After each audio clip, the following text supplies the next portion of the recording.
Hello friends, welcome to my channel English Coder, English Decoder. English Coder, English Decoder চ্যানেলে সবাইকে স্বাগতম। তো বন্ধুরা কেমন আছো? আশা করি তোমরা সবাই ভালোই আছো। শুরু করতে চলেছি আজকের একটি দ্বিতীয় পর্বের ভিডিও, একটি সেকেন্ড এপিসোডের ভিডিও নিয়ে। আজকে যে ফিগার অফ স্পিচের টপিকটা নিয়ে আলোচনা করব সেটা সবার কাছে খুবই গুরুত্বপূর্ণ একটি টপিক। সাধারণত এই ফিগার অফ স্পিচটা বা এই লিটারারি ডিভাইসটা যেটা বেশিরভাগ কবিতায় আমরা দেখে থাকি, গল্পে বা উপন্যাসে দেখে থাকি, তবে বেশিরভাগ ক্ষেত্রে এটা আমরা কবিদের লেখা কবিতাতেই দেখতে পাই।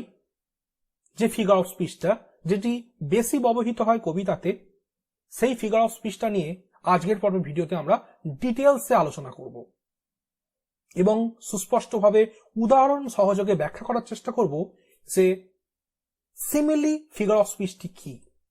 তো বুঝতেই পারলে বন্ধুরা, আজকের পর্বের ভিডিওতে আমরা যে ফিগার অফ স্পিচটা নিয়ে বা যে রেটরিকটা নিয়ে আলোচনা করতে চলেছি সেটা হলো সিমিলি। তো সিমিলি এই ফিগার অফ স্পিচটা শুরু করার পূর্বে তোমাদের যদি কারো প্রশ্ন থাকে যে ফিগার অফ স্পিচটা আবার কি জিনিস, তাহলে বলবো ফিগার অফ স্পিচ হচ্ছে একটা লিটারারি ডিভাইস। তো এই ফিগার অফ স্পিচ আসলে কি, ফিগার অফ স্পিচ কিভাবে সাহিত্য জগতে ব্যবহৃত হয় তার ডিটেলসে আমরা একটা আলোচনা করেছি একটি ভিডিওতে। যে ভিডিওটা আমরা প্রথম পর্বের ভিডিওতে আমরা দেখিয়েছি এবং আলোচনা করেছি। তোমরা যদি সেই ভিডিওটি না দেখে থাকো তাহলে তোমরা এক্ষুনি ভিডিওটি দেখে আসো, যার লিংক আমরা উপরের আই বাটনে দিয়ে রাখলাম। সেখান থেকে ক্লিক করে তোমরা সরাসরি পৌঁছে যাবে এপিসোড 1-এ, যেখানে ফিগার অফ স্পিচ কি তার ডিটেলসে আলোচনা করা হয়েছে। তো ফিগার অফ স্পিচ বা লিটারারি ডিভাইস এটা হচ্ছে সাহিত্য জগতের এমন একটা কলা কৌশল, এটা একটা ডিভাইস, এটা হচ্ছে সাহিত্য লেখার একটা স্ট্র্যাটেজি, এটা একটা কৌশল বা ট্রিকারি বলতে পারো।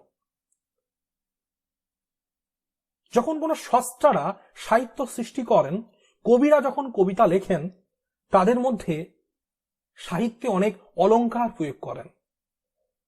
তবে এই ফিগার অফ স্পিচ নিয়ে আমি ডিটেলসে আর কিছু বলবো না। আজকের পর্বের ভিডিওতে আমি স্পেশালি সিমিলিটা নিয়ে আলোচনা করব, শুধুমাত্র সিমিলি নিয়ে। সিমিলি সম্পর্কিত যাদের বেশি ডাউট রয়েছে তাদের আজকের ভিডিওটি দেখলে অনেকটা ক্লিয়ার হয়ে যাবে।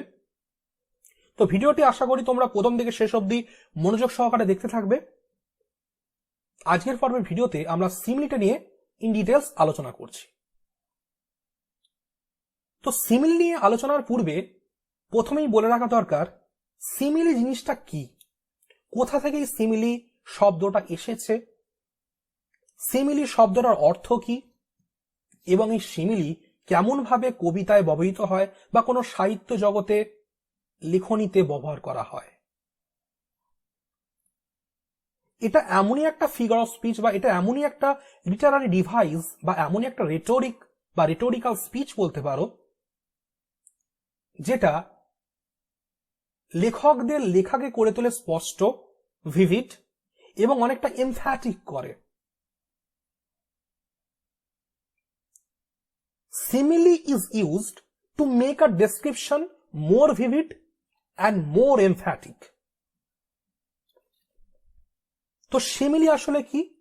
সিমিলি যার বাংলা অর্থ হলো উপমা বা উপমিতি বা সুস্পষ্ট তুলনা। অর্থাৎ সিমিলি বলতে বোঝায় উপমা, সুস্পষ্ট তুলনা বা উপমিতি। অর্থাৎ যখন আমরা কোনো কিছুকে কোনো কিছুর সাথে উপমা দিয়ে বোঝাই, সেটাই হচ্ছে সিমিলি। কারোর সাথে যখন ডিরেক্টলি বা এক্সপ্লিসিটলি তুলনা করব বা একটা কম্পারিজন আনবো বা কম্পেয়ার করব, তখনই কিন্তু এই সিমিলিটা ব্যবহৃত হবে। এটা এমনই একটা ফিগার অফ স্পিচ যেটা দুটো ডিসিমিলার অবজেক্ট বা ডিসিমিলার থিং এর মধ্যে কম্পারিজন করবে, কিন্তু ডিরেক্টলি ভাবে অর্থটা বলে দেবে, নট ইমপ্লিসিটলি। সিমিলির ক্ষেত্রে আমরা একটা এক্সপ্লিসিট অর্থ দেখতে পাই, একটা ডিরেক্ট অর্থ দেখতে পাই, এবং দুটো ডিসিমিলার অবজেক্ট অর্থাৎ দুটো বেমানান বিষয় বা বস্তুর মধ্যে তুলনা করা হয় এবং এমন ভাবে করা হয় এবং সেই জিনিসটাকে আরো বেশি এমফ্যাটিক এবং আরো বেশি ভিভিড করতে, ক্লিয়ার করতে ব্যবহার করা হয় সিমিলি। এক কথায় সিমিলি শব্দের অর্থ হলো উপমা, সুস্পষ্ট তুলনা বা উপমিতি। সিমিলিকে আমরা বাংলায় বলি কি উপমা বা সুস্পষ্ট তুলনা বা উপমিতি বাক্যালঙ্কার। তাহলে আমাদের এবার জানা দরকার সিমিলি শব্দটা কোথা থেকে এসেছে, উৎপত্তি কি। The source of the word simile is Latin word similus or similes, অর্থাৎ the word simile has been taken from the Latin word similes, or the word simile has been derived from the Latin word similes, of which etymological meaning is similar or like. Simile derives from or simile comes from Latin word similes, of which etymological meaning is similar or like. এবার এটাকে বাংলায় বললে কি হবে, একটু বাংলায় বোঝার চেষ্টা করো। বলছে সিমিলি হচ্ছে এমনই একটা ল্যাটিন শব্দ যেটা সিমিলিস থেকে এসেছে, যার ব্যুৎপত্তিগত অর্থ হলো সদৃশ বা মতো, সিমিলার অর লাইক, যার ব্যুৎপত্তিগত অর্থ হলো কি সদৃশ বা মতো। এক কথায় সিমিলি শব্দটা ল্যাটিন ওয়ার্ড সিমিলিস থেকে এসেছে। তো এটা তোমরা নোট করতে পারো, আমি ভিডিও ডেসক্রিপশন বক্সে দিয়ে রেখেছি এবং তার সাথে ভিডিও স্ক্রিনে লিখে দিচ্ছি সিমিলি শব্দটা কোথা থেকে এসেছে। তাহলে লিখব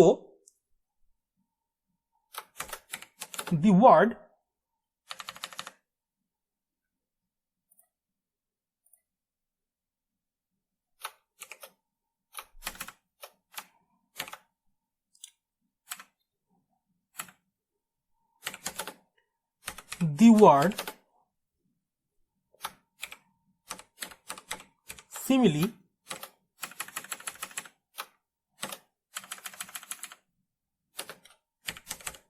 derives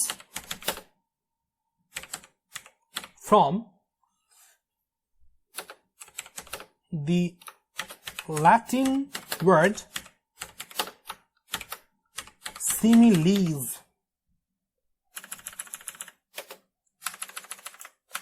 এটা ল্যাটিন ওয়ার্ড সিমিলিস থেকে এসেছে।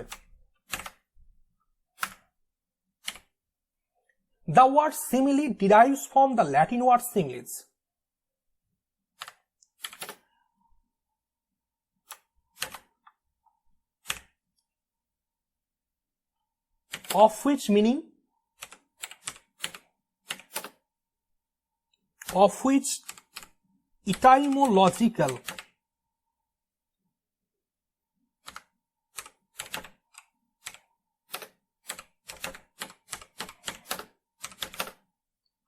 of which etymological meaning is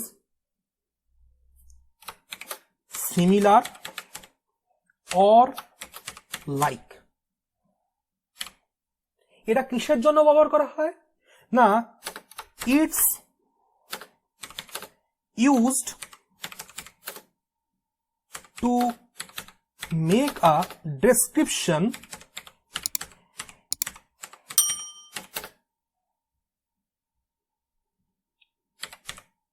more vivid, clear and emphatic.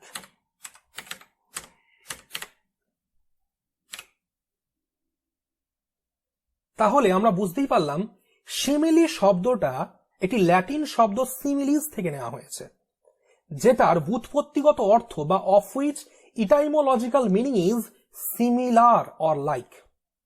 Simile শব্দটা ল্যাটিন ওয়ার্ড সিমিলাস থেকে নেওয়া হয়েছে, যার ব্যুৎপত্তিগত অর্থ হলো সিমিলার বা লাইক, অর্থাৎ সদৃশ বা মতো। It's use to make a description more vivid, clear and emphatic. এটা কোনো বর্ণনাকে অনেকটা বেশি স্বচ্ছ, স্পষ্ট এবং এমফ্যাটিক করে তোলে, জোর দেয়, আরো বেশি সৌন্দর্যমণ্ডিত করে তোলে। তাই এটা একটা উপমা, এটা একটা সুস্পষ্ট তুলনা এবং এটা একটা সৌন্দর্যপূর্ণ বাক্যালঙ্কার। তাহলে এই যে ভাষার অলঙ্কারটা আমরা পেলাম, এটা বেশিরভাগ কবিতাতে আমরা দেখে থাকবো এই সিমিলির ব্যবহার। অনেক কবিরা তাদের কাব্যগ্রন্থের বিভিন্ন কবিতাগুলোতে এই সিমিলিরকে ব্যবহার করে থাকেন। এবার তোমাদের কাছে যদি সিমিলি এই ফিগার অফ স্পিচটার ডেফিনিশনটা বলতে পারি তাহলে আর একটু বেশি স্পষ্ট হবে। তাহলে ইন ডেফিনেশন আমরা সিমিলির সংজ্ঞা কি দেব?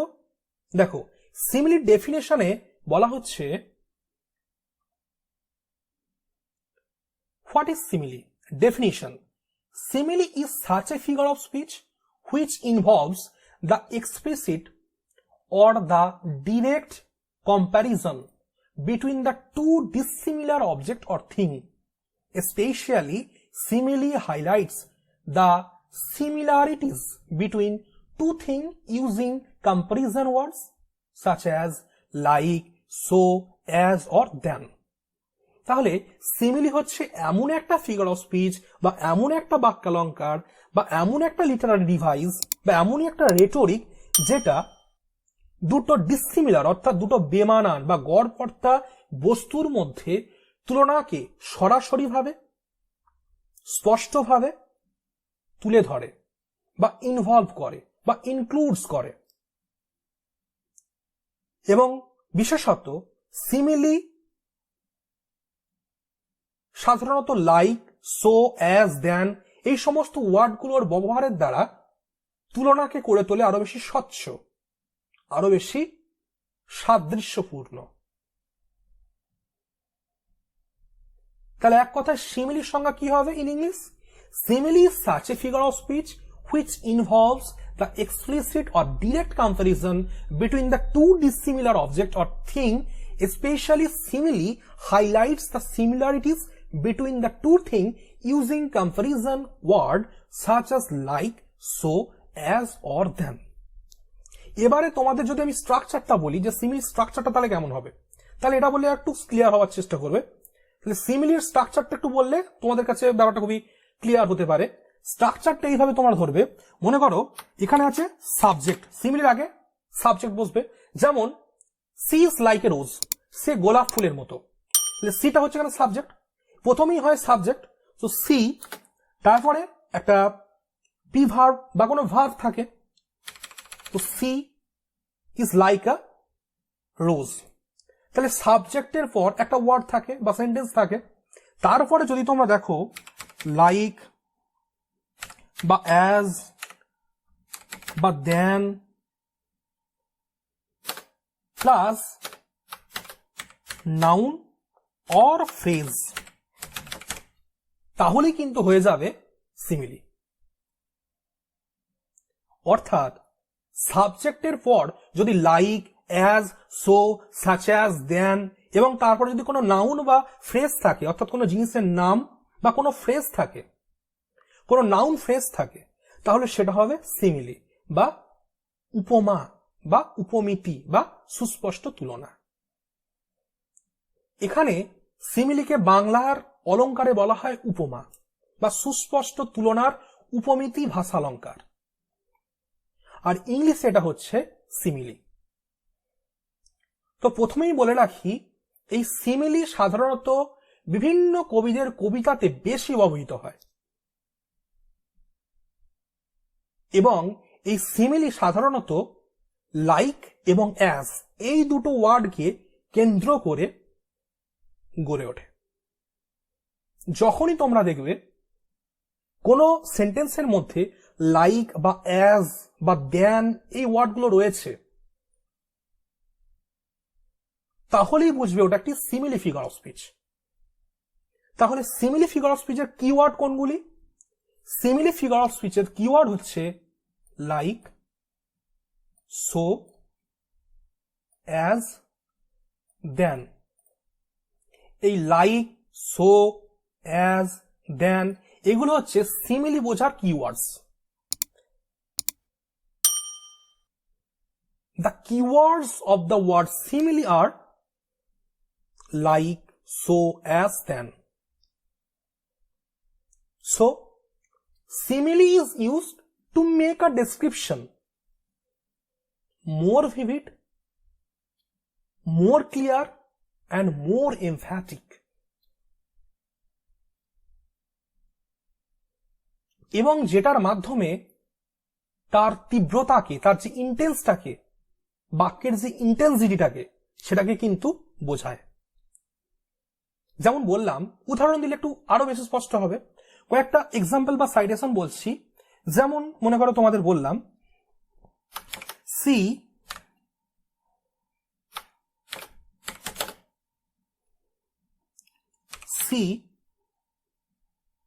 is as busy as B. B টা নাউন, সো এটা বোল্ড লেটার হবে। C is as busy as B. সে মৌমাছির মতো ব্যস্ত, বা সে মধুমক্ষীর মতো ব্যস্ত। এখানে ফিগার অফ স্পিচ তাহলে কোনটা? as busy as। এই অ্যাজটা থাকার জন্য এটা হয়ে গেল সিমিলি। তাহলে সে কিসের মতো ব্যস্ত? সে মধুমক্ষী বা মৌমাছির মতো ব্যস্ত। অর্থাৎ তার ব্যস্ততাকে, তার বিজিনেসকে বিয়ের গতির সাথে তুলনা করা হচ্ছে। তাহলে এই উদাহরণটি এক্সপ্লিসিটলি বা ডিরেক্টলি বোঝানো হচ্ছে। এখানে এই উদাহরণটা একেবারে সুস্পষ্ট, অর্থাৎ যখনই কোনো তুলনা বা কম্পারিজন সুস্পষ্টভাবে বোঝা যাবে, একেবারে গুঢ় অর্থটাকে সুস্পষ্টভাবে বোঝা যাবে কথার বাহ্যিক রূপ দেখে, তখনই সেটা হয়ে যাবে লাইক বা অ্যাজ থাকলে সিমিলি। তাহলে প্রথমেই বলা হলো she is as busy as bee, সে একটি মৌমাছির মতো ব্যস্ত। এখানে অ্যাজ থাকার জন্য এটা হলো সিমিলি। এবার আর একটা উদাহরণ দিই। মনে করে বললাম,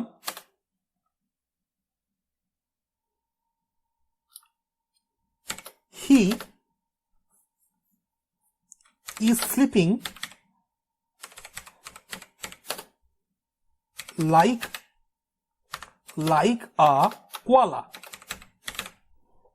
কোয়ালা একটা প্রাণীর নাম। কোয়ালা হচ্ছে একটা প্রাণীর নাম। He is sleeping like a koala, সে একটি কোয়ালার মতো ঘুমোচ্ছে। তাহলে এই লাইক থাকার জন্য, এই যে লাইক শব্দটা রয়েছে, এই লাইক থাকার জন্য এটা হলো সিমিলি। সে একটি কোয়ালার মতো ঘুমোচ্ছে। সে কেমন ঘুমোচ্ছে? না, কোয়ালার মতো ঘুমোচ্ছে। তার ঘুমোনোটাকে, অর্থাৎ এই স্লিপিংটাকে কোয়ালার স্লিপিং এর সাথে তুলনা করা হচ্ছে। এটা কিন্তু ডিরেক্টলি বলে দেওয়া হচ্ছে, সেই জন্য এটা হয়ে গেল simile. So it is the simile. তাহলে সিমিলির মধ্যে মেইন যে কিওয়ার্ড সেটা হচ্ছে লাইক অর অ্যাজ। আরো একটি উদাহরণ দিই, তাহলে আরো বেশি স্পষ্ট হবে। যেমন বললাম, she is as fat as a pig. সে একটি শূকরের মতো মোটা। she is as fat as pig, এই যে সেন্টেন্সটা রইল, তিনি একটি পিগের মতো বা শূকর বাচ্চার মতো মোটা। সে একটি শূকরের মতো মোটা, অর্থাৎ তার মোটার তুলনাটা আর তার যে অবয়বের যে তুলনাটা কার মতো? পিগ বা শূকরের অবয়বের মতো। শূকরের অবয়বটা এমনিতে মোটা টাইপের হয়, তো সেটাকে মানুষের অবয়বের সাথে তুলনা করা হচ্ছে। আসলে তিনি মানুষ, ফিগ একটা শূকর, একটি অবলা জীব, দুটো কিন্তু ডিসিমিলার অবজেক্ট, কিন্তু এটাকে একেবারে ভিভিড করে তোলা হয়েছে। তাহলে এই she is as fat as pig, এই যে ব্যাপারটা, এই যে সেন্টেন্সটা রয়েছে, সে শূকরের মতো মোটা, এই অ্যাজটা থাকার জন্য এটা হয়ে গেল সিমিলি। এবার দেন দিয়ে যদি একটা উদাহরণ দেখাই, he is taller than me. He is taller than me. সে আমার থেকে লম্বা। He is taller than me. সে আমার থেকে লম্বা। এখানে টলারটা কি? এটা একটা ডিগ্রি। Comparative degree. টলারটা কি? এটা একটা কম্প্যারেটিভ ডিগ্রি। সাধারণত ডিগ্রি 3 প্রকার হয়: positive degree, comparative degree and superlative degree. Tall, taller, tallest, যেটাকে আমরা বাংলায় বলি তর বা তম, অর্থাৎ বৃহত্তর, বৃহত্তম, বৃহৎ। পজিটিভ কোনটা? বৃহৎ। কম্পারেটিভ কোনটা? বৃহত্তর। সুপারলেটিভ কোনটা? বৃহত্তম। একজন বড়, তার থেকেও বড়, আবার তার থেকেও বড়। এই যে ব্যাপারটা, এক্ষেত্রে he is as tall as him, সে তার মতো লম্বা, বা he is taller than me, সে আমার থেকে লম্বা। এই দ্যানটা থাকার জন্য এটা হলো সিমিলি। তাহলে এখানে দ্যানটা একটা সুস্পষ্ট উপমা, যেটা ডিরেক্টলি বলা হচ্ছে, যেটা এক্সপ্লিসিটলি ভাবে আছে। অর্থাৎ এই এক্সপ্লিসিট বা ডিরেক্ট কথাটা থাকা মানেই তোমরা বুঝে যাবে এটা একটা সিমিলি। তাহলে সিমিলি হচ্ছে এমন একটা ফিগার অফ স্পিচ যেটা দুটো ডিসিমিলার অবজেক্টের মধ্যে তুলনা আনে, এবং সেটা হচ্ছে ডিরেক্টলি বা সুস্পষ্টভাবে, যা লাইক, সো, অ্যাজ, দেন বা সাচ অ্যাজ এই সমস্ত কিওয়ার্ড গুলো ব্যবহারের মাধ্যমে তৈরি করা হয়। কেন না? To make a description more vivid or more emphatic, স্বচ্ছ এবং এমফ্যাটিক করে তোলার জন্য, জোরদারি করার জন্য এটা কিন্তু সাহিত্য স্রষ্টারা বা কবিরা ব্যবহার করে থাকেন তাদের লেখাতে। আরো অসংখ্য উদাহরণ দেওয়া যায়, তবে তোমাদের আরো অসংখ্য উদাহরণ আমি এরপর আরো একটু আলোচনা করব। বিভিন্ন টেক্সট থেকে বা বিভিন্ন সাহিত্য জগতের উৎপাদন থেকে বা বিভিন্ন কবিতা, নাটক, গল্প ইত্যাদি থেকে কয়েকটা লাইন তুলে তোমাদের এই সিমিলিটা বোঝাবার চেষ্টা করব। তো তোমরা পুরো ভিডিওটা কন্টিনিউ করতে থাকো, এবং সেই সাথে তোমরা ভিডিওটা যদি ভালো লাগতে থাকে তোমরা একটা লাইক করে দাও এবং আমাকে জানাও যে তোমাদের ভিডিওটি পছন্দ হচ্ছে, বোঝানোটি ভালো হচ্ছে, তাহলে আমি খুবই আনন্দিত হব। সিমিলি ফিগার অফ স্পিচের ডিটেলসটা তোমরা এই ভিডিও থেকে খুব সহজেই পেয়ে যাবে, যেটা তোমাদের অনার্স অর্থাৎ গ্র্যাজুয়েট লেভেল, ডব্লিউবিসিএস এর পরীক্ষা যারা দিচ্ছ, বিসিএস এর পরীক্ষা যারা দিচ্ছ, যারা নতুন কোনো পরীক্ষার জন্য অ্যাডমিশন নিচ্ছ, সিইউটি পরীক্ষা ইত্যাদি বিভিন্ন নেট সেট বিভিন্ন ধরনের পরীক্ষার জন্য অ্যাডমিশন নিচ্ছ, তাদের কিন্তু এই ফিগার অফ স্পিচটা বিশেষ জন্য ইম্পর্টেন্ট। ডব্লিউবিসিএস যারা দিতে বসেছো, বা কোনো অ্যাডমিশন টেস্ট দিচ্ছ, বা কোনো এসএলএসটির পরীক্ষা দিচ্ছ, এসএসসি পরীক্ষা দিচ্ছ, বা কোনো অনার্স, গ্র্যাজুয়েট বা পোস্ট গ্র্যাজুয়েট লেভেলের পরীক্ষা দিচ্ছ বা পড়াশোনা করছো, সেই সমস্ত স্টাডি ক্ষেত্রে এই সিমিলি ফিগার অফ স্পিচ খুব ইম্পর্টেন্ট। ফিগার অফ স্পিচ টোটালটাই পুরো ইম্পর্টেন্ট। এখানে সিমিলি না বুঝতে পারলে কবিতাকে বোঝা যাবে না। বেশিরভাগ কবিতাতেই সিমিলি থাকে, আর তুলনা না টানলে কবিরা কবিতা লিখতে পারেন না। যে কোনো কবিতাতে তুলনা থাকবেই, সেটা সরাসরি হতে পারে বা পরোক্ষভাবে হতে পারে, অর্থাৎ প্রত্যক্ষভাবে হতে পারে বা পরোক্ষভাবে হতে পারে। একটা হচ্ছে এক্সপ্লিসিটলি, আর একটা হচ্ছে ইমপ্লিসিটলি, অর্থাৎ একটা হচ্ছে সুস্পষ্টভাবে আর একটা হচ্ছে অন্তর্নিহিতভাবে বা ইমপ্লিসিটলি। এখানে যে এক্সপ্লিসিটলি ব্যাখ্যাটা করা হচ্ছে, এই এক্সপ্লিসিটলি যে ব্যাখ্যাটা দিচ্ছি ডিরেক্টলি বা সরাসরি ভাবে, সেটা কিন্তু সিমিলির ক্ষেত্রে প্রযোজ্য। অর্থাৎ সিমিলির উদাহরণগুলো সবসময় এক্সপ্লিসিটলি হয়। সিমিলি তৈরি করা হয় ডিরেক্টলি, ডিরেক্টলি তাকে একটা জিনিসের সাথে আর একটা জিনিসের তুলনা করা হয় এবং সেটা সুন্দর করে তোলা হয়। আবার একটা বললাম, he is as quiet, QUIET, he is as quiet as a rat. সে ইঁদুরের মতো শান্ত। কার মতো শান্ত? সে ইঁদুরের মতো শান্ত। তাহলে তার যে থাকাটা সেটা কি না, ইঁদুরের মতো সে শান্ত। এই যে অ্যাজ, এটার জন্য সিমিলি হয়েছে, এই যে ইঁদুরের সাথে তুলনা করা হচ্ছে। সে আর র্যাট দুটো ডিসিমিলার অবজেক্ট, তাহলে he is as quiet as rat, সে র্যাটের মতো কোয়াইট। তার মানে হলো সে খুব quiet, he is very quiet, he is so quiet. যেমন এখানে বলা হয়েছে he is busy as bee, he is as busy as bee, তিনি মৌমাছির মতো ব্যস্ত। তার মানে কি? He is more busy.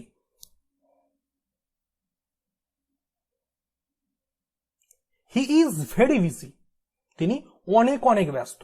এর মধ্যে কি একটা ইন্টেন্সিটিকে দেখানো হচ্ছে, একটা ডিপ ব্যাপারকে দেখানো হচ্ছে। He is sleeping like a koala, সে কোয়ালার মতো ঘুমোচ্ছে। তার মানে কি, তার ঘুমটা এতটাই গাঢ়, সে যেন কোয়ালার মতো। কোয়ালা যেমন গাঢ় ঘুমোয়, ঠিক সেরকমই তার ঘুমটা।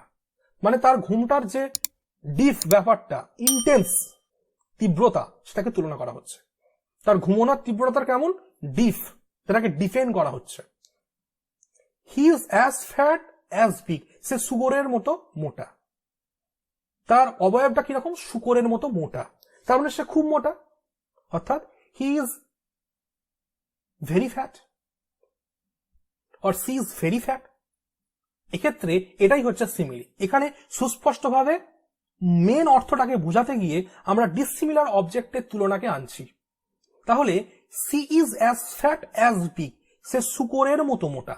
তাহলে সে প্রচুর মোটা, অর্থাৎ সে অনেক অনেক মোটা, অত্যধিক মোটা, অত্যধিক বাল্কি। তো এই অত্যধিক বাল্কিটাকে আরো বেশি জোর দিতে বা বোঝাতে এই অ্যাজ পিগ অর্থাৎ পিগের সাথে তুলনা করা হচ্ছে। মোদ্দা কথা হলো সে প্রচুর মোটা। She is as fat as a pig, সে একটি শুকরের মতো মোটা। This is simile. তো চলো আরো কিছু উদাহরণ দেখা যাক এবং ব্যাখ্যা করে দেওয়া যাক। বেঙ্গলি এক্সপ্রেশন গুলো দেখো। পরে দেখো সিমিলির কতগুলো আমি উদাহরণ দিয়েছি। দেখো, for more example of simile, সিমিলির আরো উদাহরণের জন্য আমি কতগুলো লাইন দেখিয়েছি। যেমন বলছে, stopping her from going was like trying to catch a bullet with a pair of tweezers, impossible.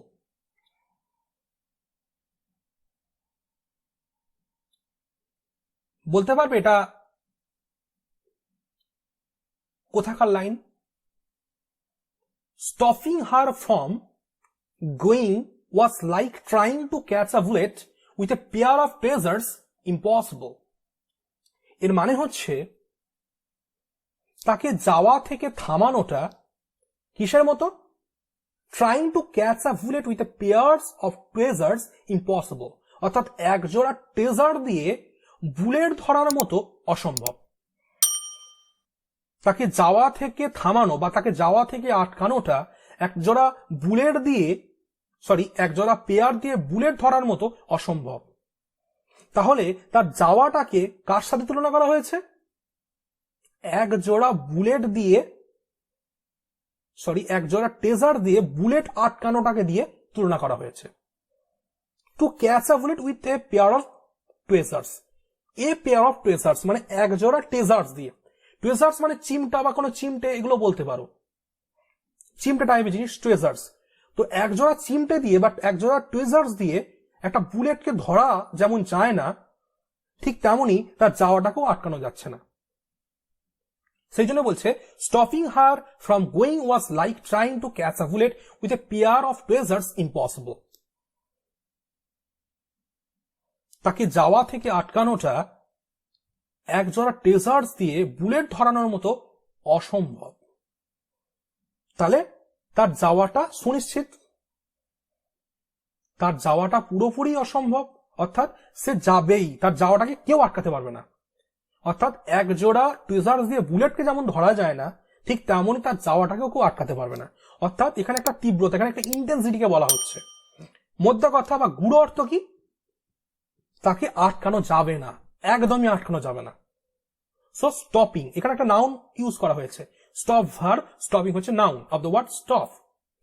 Stopping her from going was like trying to catch a bullet with a pair of tweezers, impossible.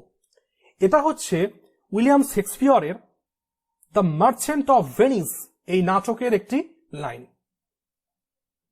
William Shakespeare প্রণীত The Merchant of Venice আর Venice, এই যে প্লেটা রয়েছে, এই যে ড্রামাটা রয়েছে, তার line এটি।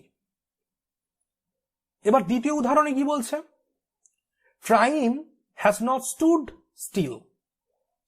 It has washed over me, washed me away, as if I am nothing more than a woman of sand led by a careless child to near the water. এটা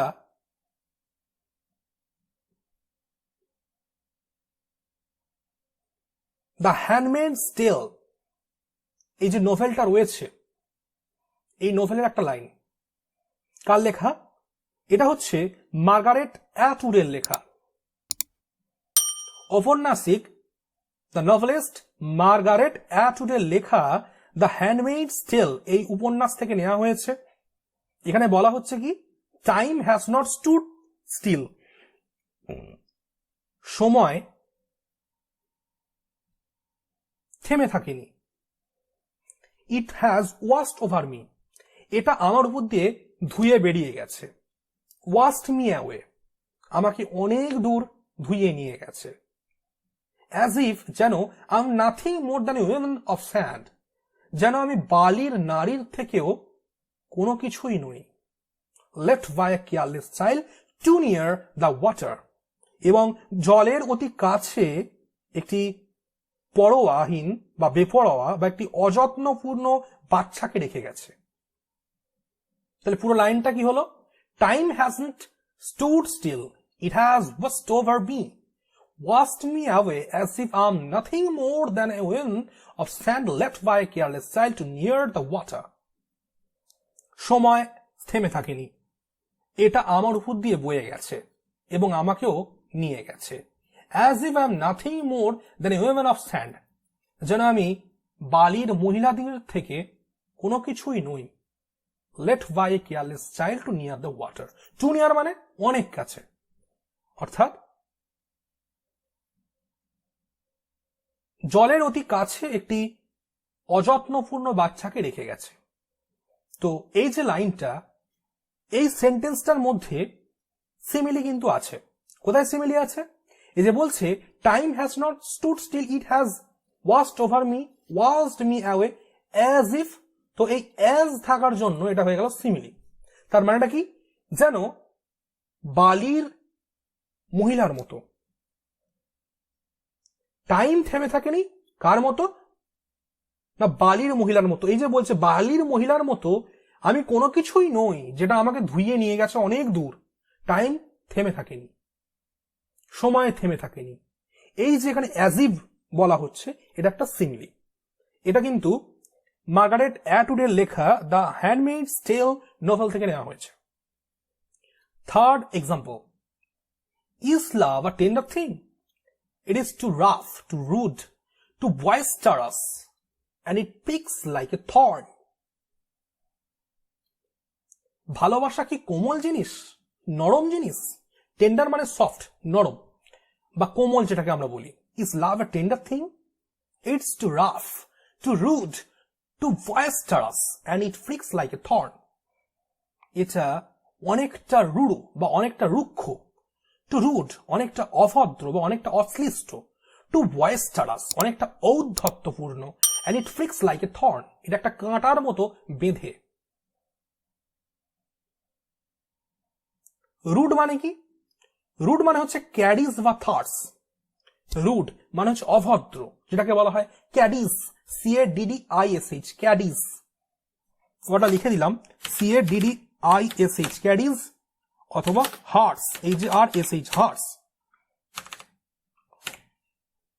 ক্যাডিস বা হার্স, যেটাকে বলা হয় অশ্লিষ্ট। তারপর বলছে টু বয়েস্টারাস। টু বয়েস্টারাস মানে অনেক ঔদ্ধত্যপূর্ণ। বয়েস্টারাস মানে কি? বয়েস্টারাস মানে হচ্ছে ফিয়ার্স, FIERC, ফিয়ার্স হবে। বয়েস্টারাস মানে হচ্ছে ফিয়ার্স, বা যেটাকে বলা হয় ড্রাস্টিক, DRASTIC, ড্রাস্টিক।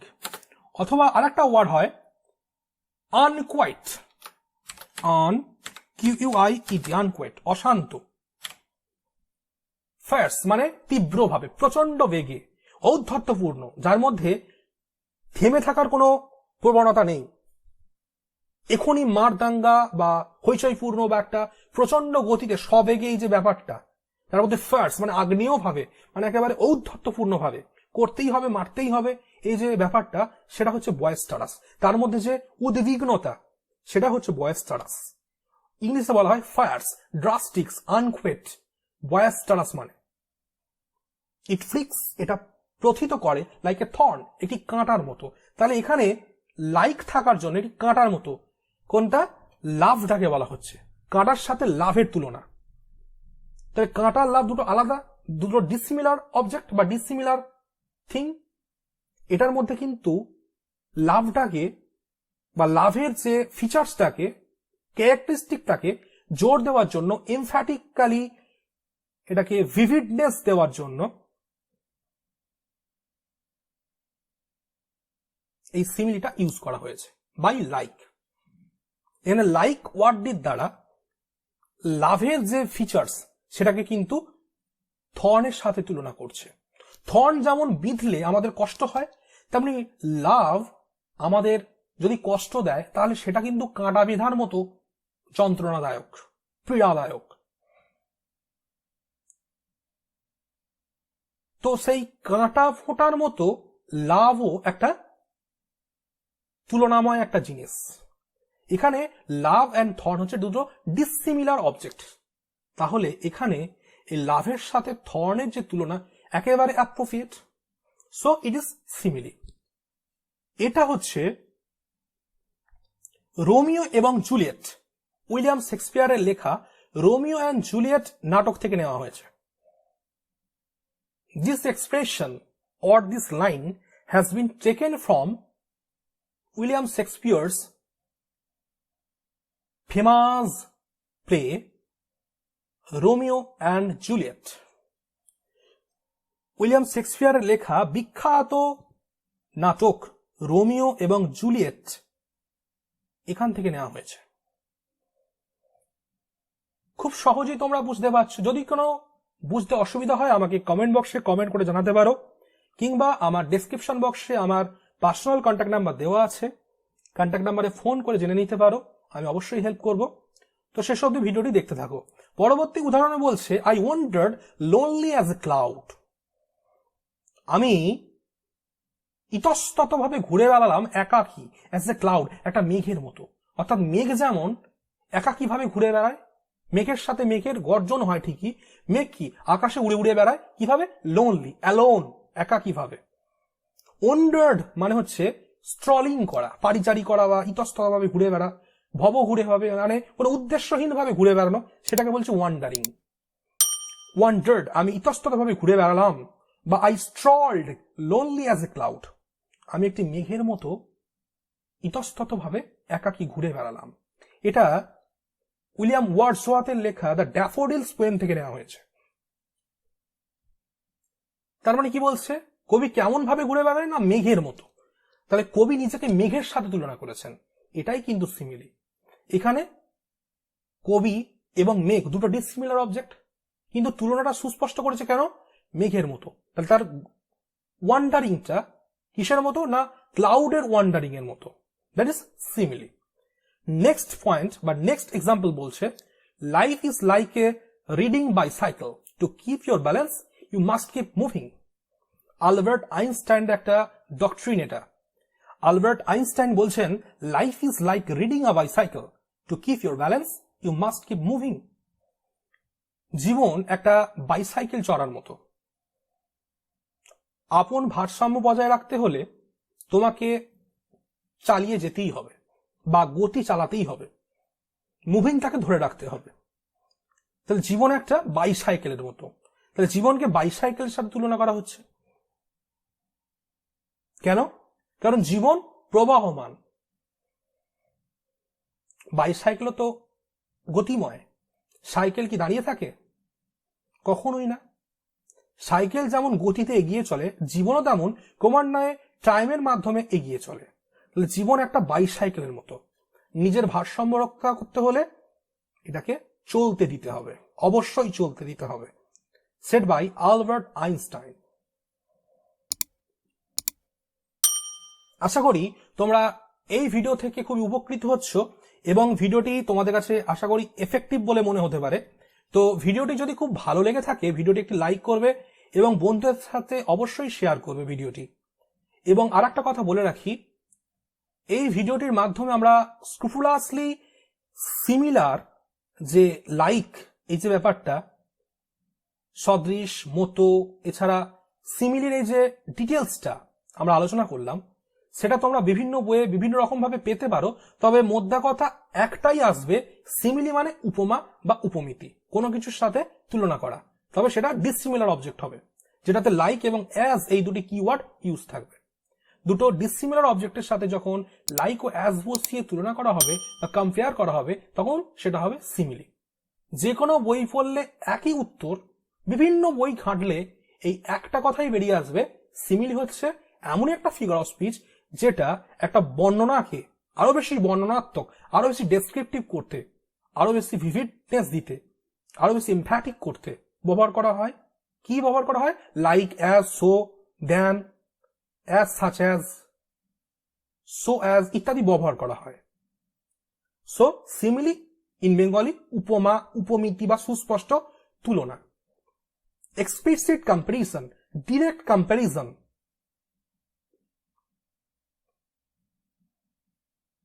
আশা করি ভিডিওটি তোমাদের ভালো লেগেছে। তো ভিডিওটি এখানেই আমি শেষ করছি।